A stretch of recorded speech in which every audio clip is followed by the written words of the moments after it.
Matia City Expats Club is a non-profit social organisation and our speakers are volunteers. The club as such assumes no responsibility or liability for the professional reputation of or the quality of services provided by the speaker today.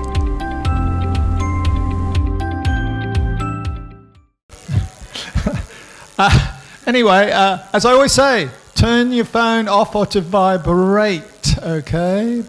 Right? Need to be as respectful as possible to the speakers. And we have two wonderful speakers today.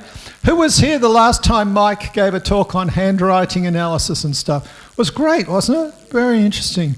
And as I always say, when I read a book about it when I was in my teens, it's not handwriting, it's brain writing via your hand. So it shows things about how your brain is working. And of course, Mike's also done forensic stuff for court cases, etc.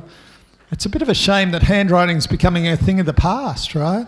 But yeah, they don't teach cursive anymore in schools because, you know, what's the point when they're going to be thumb typing for the rest of their lives? And that's from a teacher. He just said they don't teach anything in school anymore, according to Short George over here. Alrighty, well, we're very blessed with the two speakers now. We have great relationships. Our second speaker is Thomas. Stand up and say hello. Say hello. Yay. So, and when this latest thing came up about they're going to do worldwide tax in Thailand, I was one of the first person he emailed so he could come down here and inform you all about it and what the latest rumours are. So that's the second talk today. So, but we're going to start off with the right stuff. Mike Maran. Thank you so much, Mike. By the way, he's only like in Pattaya for 2 days so he can give this talk and then he's going somewhere else in Thailand. Welcome back, Mike. Oh, thanks, Ren. It's a pleasure to be back here. And the majority put your hands up when you were here last time listening to my talk. So this time, the talk is just a slight variation of what I talked on last time.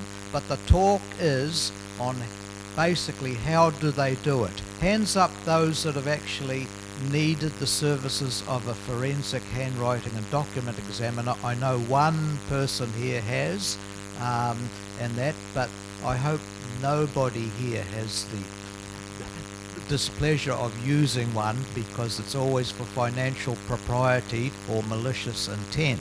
So if you do have a question, signature or handwriting, I'm going to take you through the process on how do we do it and the actual nuts and bolts of the actual different traits. About halfway in my talk we're going to break and you've all got pieces of paper on the chairs, or some of you have.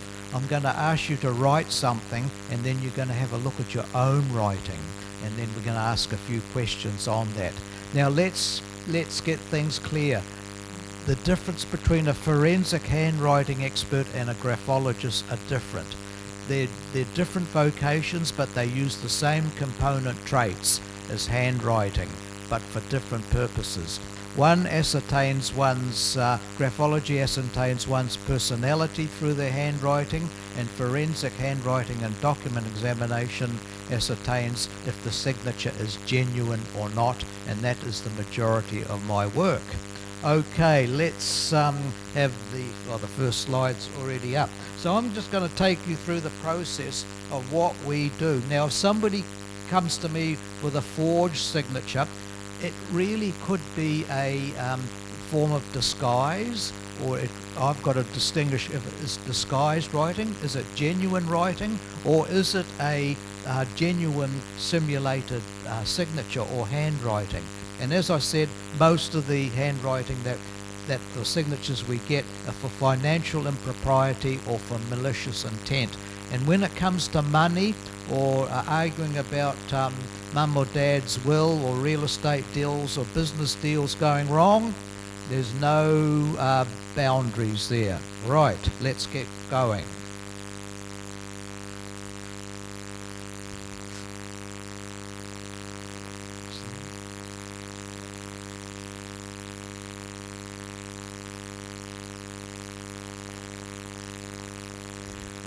Okay, so genuine writing can be identified by the numerous similarities of handwriting characteristics between the questioned and known signatures and the lack of unexplainable fundamental differences.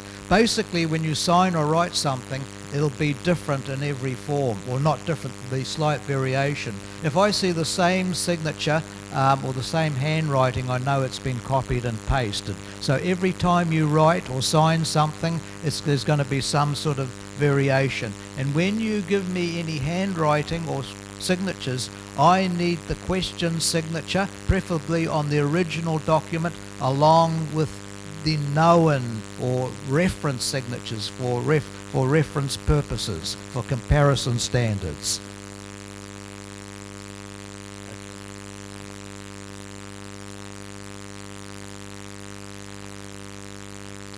Okay, so when somebody's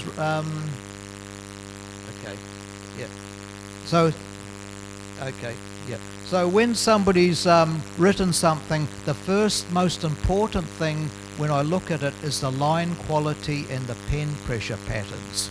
And line quality and pen pressure can be only ascertained in the correct form through looking at the original documents.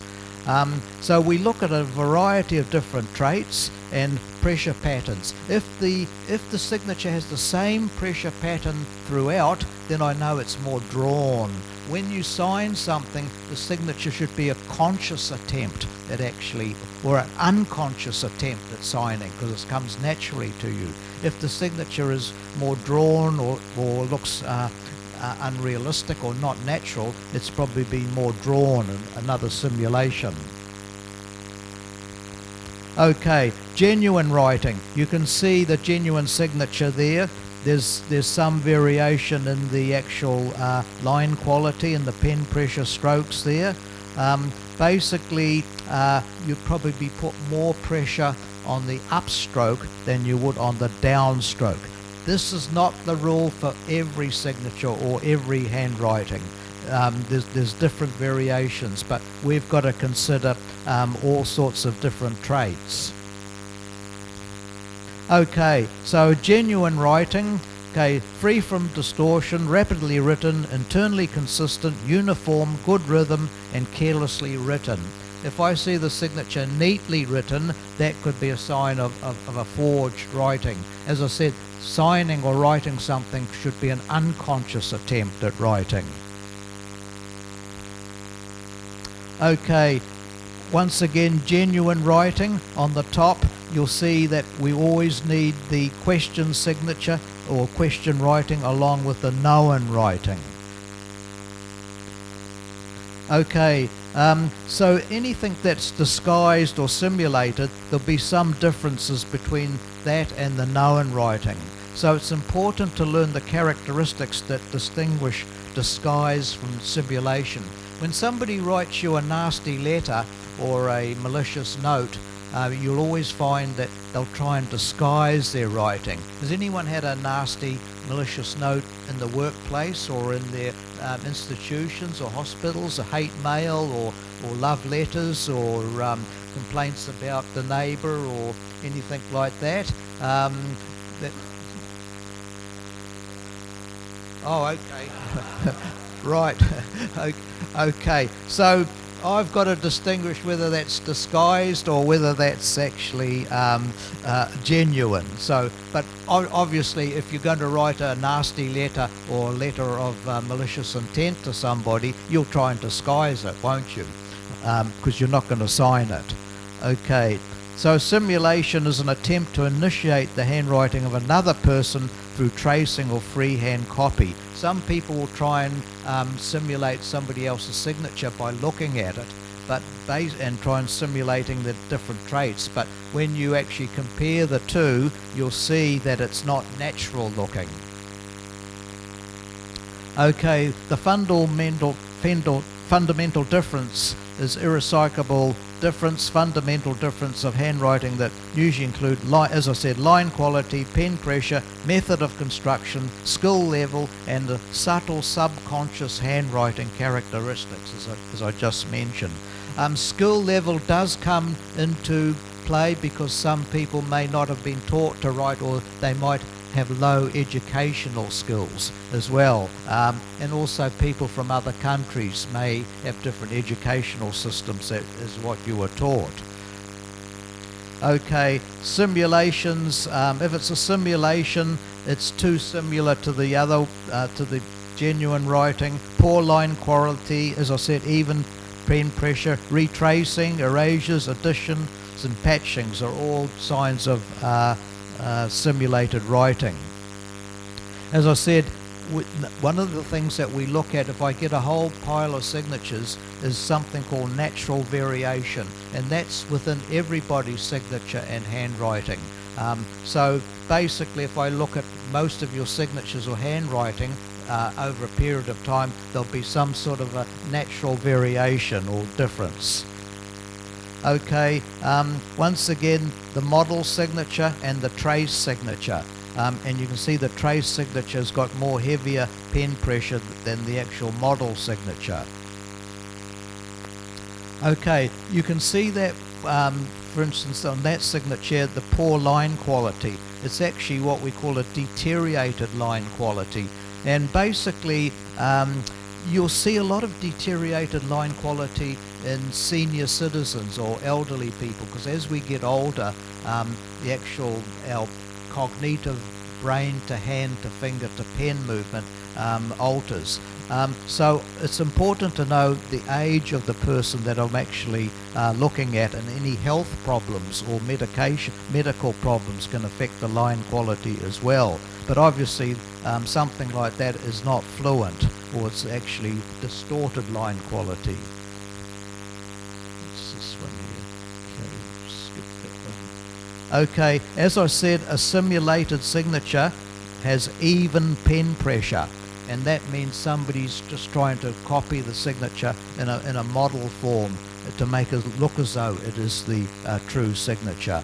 And once again, you can see the variation, sort of grotesque letters there, and actually, to me, it doesn't look like it's natural looking. But and once again, one of the things that we see is patching or retracing, where somebody's signed a signature or handwriting, and then it's what we call a touch-up stroke. Has gone over it and touched it up. Well, that's a vital mistake as far as I'm concerned, looking at any question signature there. And most of the touch-up strokes you can actually see under a microscope, and that's a vital mistake and a vital clue to actually know that the signature is not genuine or not. Once again, people try to erase the signature by different variations, by correctional fluid, or try to overwrite the signature or trace the signature. Under microscope we can see the pixels there where that red arrow is, the surrounding the pixels there, and that again is another red flag. Okay, don't think you can get away with using letters of the alphabet. Numerals are just as important. Numerals are personalized to you. Once again, numerals are actually something that I see lots of, and that's okay, we don't sign checks now, but yeah, for actually writing something in timesheets or pay slips or anything like that, that's an inserted number there, and that 3 is far different characteristics than the 500. I think I told you last time I had a case with a caregiver that wrote a check out every week. I'm going to talk about dollars now, New Zealand dollars. Wrote a check out for the caregiver, $100 for food and clothes, and one day the family came across $100,000, added 3 noughts onto the end of the actual 100. So people, when it comes to money, as I said, there's no boundaries. And once again, touch-up strokes. Again, on that one there, you can see on that one there, when you can actually, we've got to actually tell which stroke was the first one or the last one, and you can usually tell with the lines crossing over there. Okay, another example of patching, especially on the T-bar with the green arrow, that's an additional stroke. And looking, probably doesn't come out on the slide much, but under microscope you can see that's another example of a patching or a touch-up stroke, which is not part of the person's natural signature. Okay, so again, disguised writing is a deliberate attempt to alter one's handwriting to prevent recognition, and the most prominent sign of disguise is inconsistency in the writing. I don't think any of you except Ren has tried to send a disguised letter or a nasty letter to some people, but I would say that if most of the disguised or real gutter swipe or nasty letters are mainly from women. If men had an argument with you, they'd punch your lights out more, but it's more from women. That's how they would try and get back to you. Okay, so once again, this is a check which we don't use now. I don't know if they use checks in Thailand still, but certainly not in New Zealand. But you can see the slant's different where the red arrow is. Most of the slants on the part there, that Chen part, is on the right hand slant there. Yeah, all these things have to be considered. Okay, so usually there are about 25 differences between disguise and simulation. As I said, the writing should be fluent. I can usually tell if it's slow writing or very fast writing.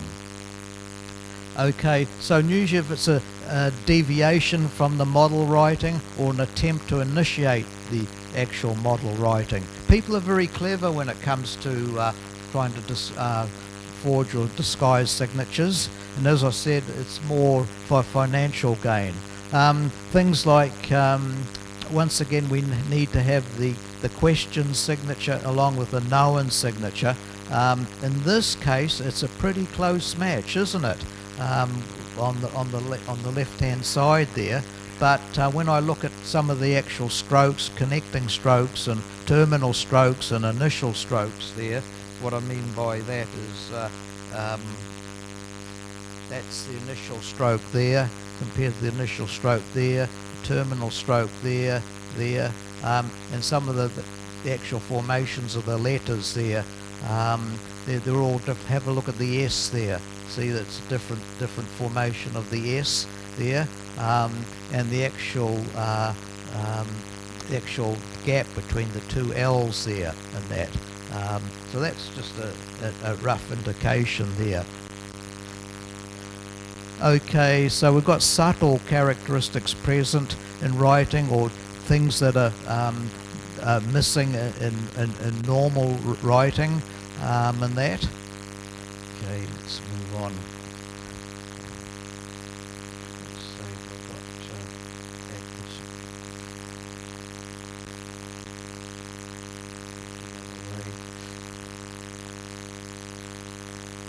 Okay, so once again, you can see disguised writing is very much childlike, and it's not matured, isn't it? And you can see it's somebody that's actually very much mentally imbalanced, and some of the words they may use are very much down in the lower category of the English language. Okay, so maybe some people try to actually be very clever when they try to disguise their writing, but once again we need a lot of knowns or question signatures to actually get an opinion. Now, when we give an opinion, the opinions are a worldwide opinion coming from conclusive to inconclusive. The highest you can go is conclusive.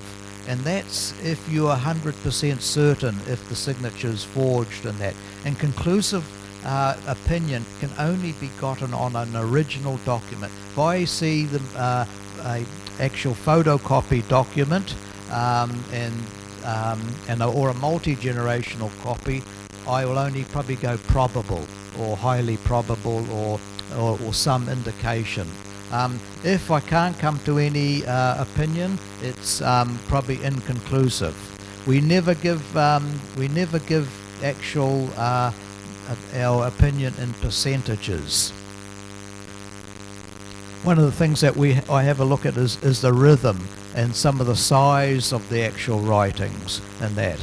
And we can actually see what's happening with different formation of the writing and different.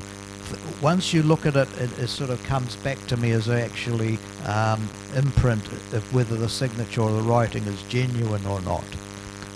Okay, so proportions of the upper and middle zone letters and your lower and lower zone letters are actually very much questioned as well. Usually we use a ruler or a protractor or things like that to actually use as one of our tools.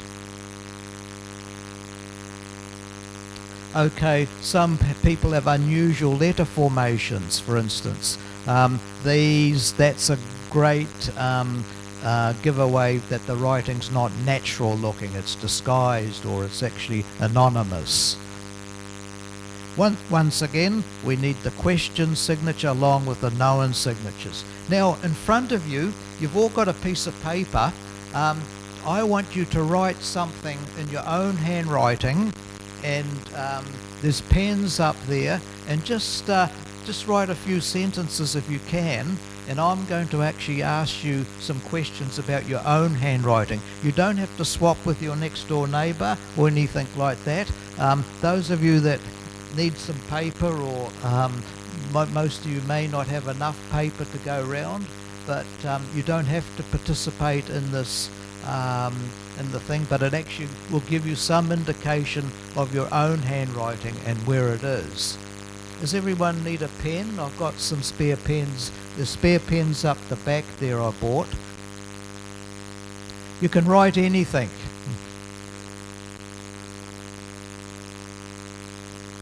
Yes, there is there. Cursive writing is all connected.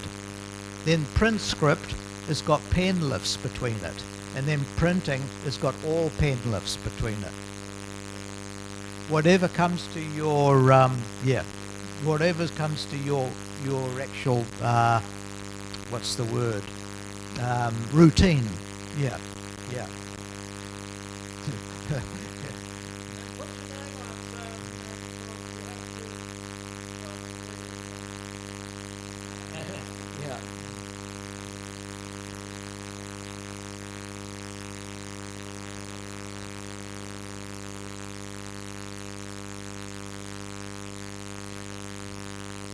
Is everyone,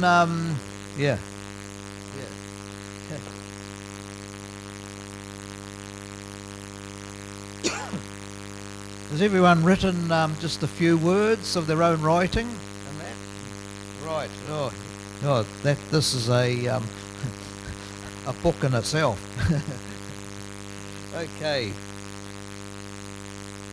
So, as I said, when we look at writing, the most important thing is pen pressure and line quality. So have a look at the back of the paper. Can you feel the paper indentations from the pen, from your pen on the back of the paper? Is it tearing through the paper?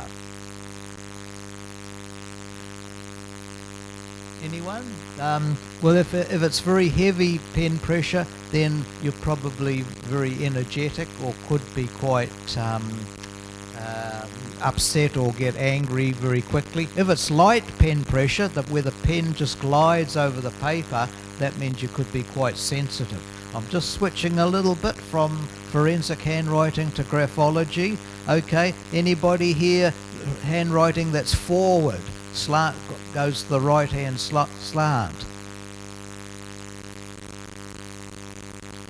Nobody? One or two? Okay, most of you will have a forward right hand slant because that's how we want to greet people, don't we? We extend our hand out and we're more extroverted. So people with a right-handed slant are more sort of extroverted people, and they probably look forward to the future. Anybody handwriting upright, dead, vertical? Okay, so most of you people may be emotionally controlled and probably look forward to the present Anybody's signature slanted to the left? Yeah, one or two. Yeah, the thing is, your handwriting can be different from the signature. Remember, it's got to be. No, well, it's mainly on handwriting. Yeah, not. Yeah. So if the handwriting's to the left, that means you may be more introverted or look forward to the past a little bit more than that. Yeah. Has anybody's signature got very wide word spacing or letter spacing between it? Okay, right. So probably maybe you need a little bit more time to yourself or things like that. Is anybody's writing large, too large for the piece of paper it's on? Well, those sort of people like to be in the limelight, or probably quite, yeah, or probably enjoy being the centre of attraction. If the writing's very small, that means you may be able to actually concentrate on things for a very long period of time. Okay, is anybody's, as I said, this is the last one I did, got very large lower loops in the writing, especially in the G's and the Y's. Okay, one there. Is there only one there? Right, one or two there. Yeah. Okay, well, we all know what this one is because I said it last time, didn't I? Come as a bombshell that you're probably quite sexually active, or the actual lower zone loops are the ones that give you your physical side of you. Yeah. Okay. Has anyone really got a large middle zone letter in relation to the upper and lower zone letters? That's your I, O, A's and E's, for instance. Nobody? Okay, right. Okay. Does anybody's signature writing look harmonious or inharmonious? Or it's got good rhythm? Okay, so somebody's got good planning and method about themselves. Remember when you've just done this now that you've actually written on an unstable surface.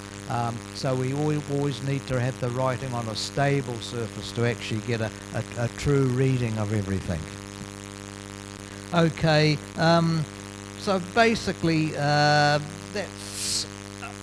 I could go on for ages about your writing and different things, but it just gives you a basic understanding of your own writing and where you may need to improve. Like, it's true now we're writing less now, aren't we? And that is, we've all got printers and computers to do that, but I can tell you there's nothing as good as for your cognitive mind as handwriting. You can see the words flowing onto pen and paper, and you actually see the effort that you've made instead of tapping away on a computer board. Okay, so right, let's continue on with this. Okay, once again, pen lifts. Okay, this is a ink blob on the actual pen line here. And ink blobs are a sign of hesitation. Basically, when you form the letter, it should be fluent. If there's a sudden or different hesitation, you can actually see that's another giveaway that the writing is suspiciously been formed. And an ink blob is where the pen is momentarily stopped and squeezed out a bit of ink from the pen and then continued. Okay, basically we can see, you can actually see the disguised writing. Doesn't it look to you very unnatural, or looks very much it's been forced or written with the other hand, or written by somebody that's mentally imbalanced and that. So when you look at writing, it reads back to you as a certain form of art, doesn't it? I mean, when you get somebody's writing and you can immediately recognize who it is, and something like that is actually been sort of, it's not natural looking, it's been constructed more than written. Okay, disguise, okay, move on to there. Okay, as I said, natural writing is a conscious attempt to the act of writing. where the writing with the actual signature should be fluent. Okay, I don't know what it's gone back to this one again. Okay. Okay, one of the things that we look at is the baseline alignment, how the actual writing sits on the line itself, if there is a line. Whenever I actually ask somebody to do a graphology assessment, I always ask them to write on unlined paper, but the actual baseline there is actually, you can see the difference between the two. One sits right on the baseline and one sits above the baseline. So that's another thing that we look for when looking at question signatures. Okay, we look at, as I said, same pressure patterns, even pressure patterns, uniform, lighter upstrokes and heavier downstrokes. Really, we've got to go through a whole myriad of different pictorial characteristics to actually get an opinion. And we've got to look at some of the things 2 or 3 times before we actually come to any opinion as well. Okay, that's question, signature, and the known signatures there. Once again, you can see the difference between a question signature and the known signatures straight away to your trained eye. Okay, and once again, line quality and the actual pen pressure is important as well. Now, I also need to sometimes know the actual pen that you've used as well, to actually get a true indication of what sort of line or a pen that you've used, which is also helpful in actual coming to an opinion. Okay, margins, or how you utilize the signature or writing, utilization of space is another way we actually come to it as another characteristic or another trait. Okay, once again, similar pen pressure patterns or different pen pressure patterns. Okay, once again we go through the known and questioned, and we might dissect some of the letters separately on each of the writing. We might actually snip the letters and cut and paste them, and then look at them separately and see how they're formed, and that's quite interesting. And that, cause how you actually form your characteristics of your upper and lower zone letters and your middle zone letters are quite interesting. So that's another one that we look for. Okay, once again, the questioned and the known signatures. Okay, right. So I can tell you that for a small country like New Zealand, we're never out of work, or I'm never out of work. I don't know what it's like in Thailand here if you have a question signature. Who do you go to, or whether somebody here that does it? There's certainly nobody from Thailand that I know of that are members of our international organisation. Most of the work that I look at relates to the English language, but I do see a lot of other languages, and I usually need a speaker of that language to actually help me to come to an opinion. Usually with other languages I can usually get from the actual line quality and pen pressure pattern, but one of the more difficult ones is dealing with Chinese numerals as well, and that. So basically, I can also say that about only 10% of my cases end up in court. If it does go to court, that means it's an extra cost for the clients. So when I come back from Thailand this time, I've got 2 court cases waiting, and then I've got to go to Fiji for another court case to give evidence. It's no fun going to court. If you think going to court is actually something that you need a head full of concrete, because it's the opposition's, the lawyer will try and discredit you and take you to pieces, and that's their job. And because they want to win the case. But I can tell you there's no fun going to court.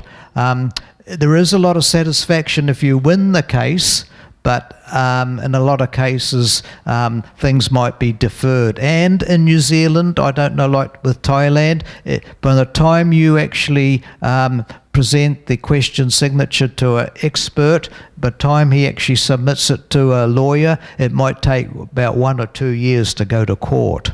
And that, yeah. I think they're all behind with their COVID and things like that. So basically, I started off my time doing graphology. I've been doing it all my life as a hobby, and then from there I progressed onto graphology, starting reading books, things like that, and then practicing on people, and people would come up to me and ask me, this is not my signature, or this is disguised writing, for instance. So basically then I started to get qualified, and the only 2 qualifications that actually give you some sort of credibility is in the United States or in the UK. So I'm a member of the Scientific Association of Forensic Examiners and the International Association of Document Examiners, and these are umbrella organisations. You need to actually renew your membership. You need to have renewal points, that you've done continuing education and participated in upgrading your knowledge for you actually to renew your actual membership. So they're United States based. So you need those qualifications to have some sort of credibility in court. I've done hundreds of cases in New Zealand, and actually I have done one here for Thailand. The Thai lawyer came to visit me here, but I think things collapsed. It's about a large slice of property in Bangkok owned by foreign people. And I completed the case, and then all of a sudden the king died. This was a few years ago, and then everything stopped. So nothing's been resumed again. So, So basically, there's only 2 of us in New Zealand, myself and another lady. We get on like a house on fire, because no experts agree or disagree, don't they? And that. But that's the nature of the game. If any of you want to contemplate being a document examiner, you need to actually have some training or some sort of experience and some sort of be prepared to go to court and be prepared to actually accept a lot of criticism and that. Because even though you're paying me to do the work, I may not come to the conclusion that you want me to, and that. So I've got to remain unbiased. I've got to comment to what is on the paper, not what the client's telling me, or not because they want to hear what opinion that I've got to say. In some cases, they might disagree. Okay, so I will sort of wrap it up there, and we'll take any questions. Got some mics?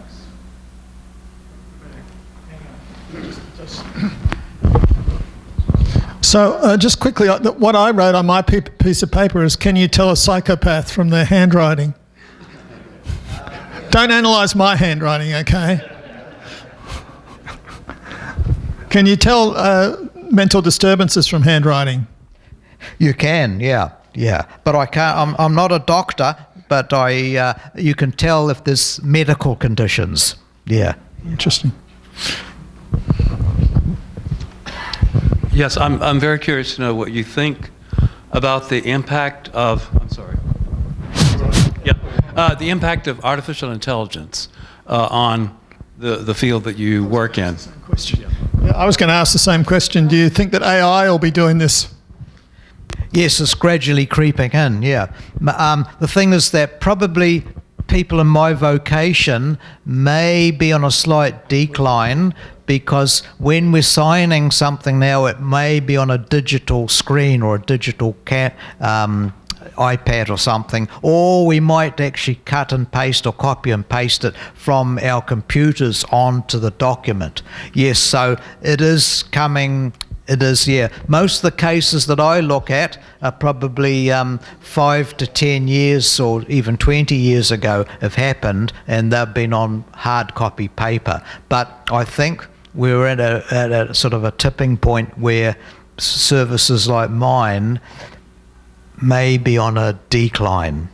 Yeah, so it's coming, yeah, for sure.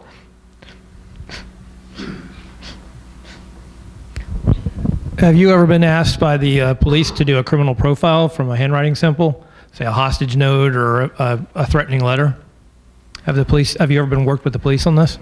I have, but I won't. I will keep it under wraps until it's come to court, because the media get hold of it.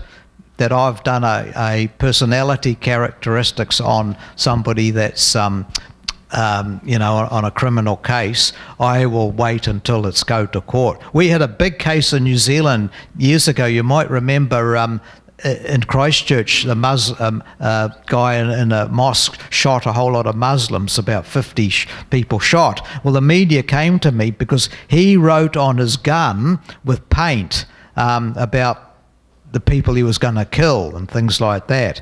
And they asked me to comment about his mental state. Okay, straight away I could see that he was mentally imbalanced, but I wouldn't tell the media and that. I sort of think, well, it's better for it to go to court first, then comment on it as well, because I could get myself in deep trouble, especially with the media misinterpreting what I say. And basically what I say, the public may misinterpret what I've said and already convict them. So better that it goes to court first, and then I'll comment on it. Yes, but it has happened, yeah. Okay. I'm just wondering, I had an interesting thing happen to me in regards to handwriting. My father left our family when I was very young, and when he died, I was in charge of his estate, saw his many papers, and his handwriting was almost identical to mine. Is it a big thing as genetics and handwriting? Yes, that's right. It is. It's not uncommon for the family to have very similar handwriting. Yeah, it's there. It's not unusual. Yeah, so there's something in the genetics or the cognitive wheels in the brain that actually are very much similar. Yeah, and even though one thing I can't tell if it's a male or female in writing, but what you've just said is quite common. Yeah. Yeah, thanks very much. Interesting talk. I have a problem sometimes when I go to the banks, a couple of different banks, where they look at my signature and then they bring in along the manager who looks at it. And I find that my writing's got a lot quicker as I've got older. And if I start, then I do another signature for them, and I do it slowly, and they compare it with the one that is probably, 5 or 10 years old, the ones that they put in the back of your bank books, Yeah. Am I doing the right thing, or should I ask them, say, can you have a new signature? Should I do a new signature for them? You should get your current signature updated straight away, because what happens, your signature changes throughout the period. So when you look at your signature or handwriting, even 5 years past and even now, you'll find some subtle changes, and that's what they're probably questioning. So they're looking at your signature, which has been 5 years ago, and probably some of them might have a keen eye, and yes, it's changed probably, because your medical and your aging facility, your aging process has actually moved on. And that, so basically, in a nutshell, when you are young, your writing is an impressionable stage. When you're in your mature years, your writing is in a mature stage. When you're in your senior years, your writing is in a degenerative stage. Yeah, so basically your writing changes. So I would go to the bank and actually sign something for them in your current state. Yeah, and tell them to disregard the previous signatures. Yeah. Hey, John. Hello, Mike. He's not looking at your signature, he's looking to see if you're a rogue. Is there any problem with people who use biros and fountain pens? Does that cause you a problem at all, Mike? It can do. There's a whole raft of writing instruments out there now that we never used to have in the past. And it is helpful to know what sort of writing instrument they've used. But some writing instruments will release more ink than others, and others will remove less ink. But basically, that might affect their line quality or pen pressure patterns. The rest of the characteristics of the writing probably remain the same. But the more background that I have on the actual, like the pen, type of pen used, the medical condition that you're in, are you taking drugs, or have you been sick, or the piece of paper that it's written on, all these things can come into different, the more that I have that background knowledge of what was used at the time, the better or more close I can come to a more opinion. But that we have much more different variety of pens that we did many years ago, and that can affect that. I mean, basically, one of the worst things to do is using a pencil, because the thing is, you can't really gauge the pen pressure. But most documents will say sign in a blue or black ballpoint pen, won't they? And the other thing is, make sure you're seated on a table which is supported. Your arm is supported. Your pen is nicely gripped. Because if you say sign what would have asked you to do now, the writing does become distorted on your lap, or on or on the back of a car or whatever. Have a solid surface to sign on, and when you go to the bank next time, make sure you're sitting down on a comfortable position.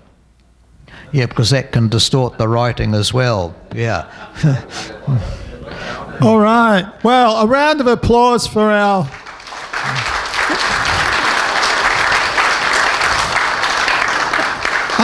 I actually find this sort of thing quite fascinating, and it's not too often we can actually say we had a world-class expert come and give us a talk, is it? So thank you so much, Mike. Oh, thank you very much. We got a small token of our appreciation. Oh, okay, right. This isn't forged, is it, this one? Is this one a genuine one?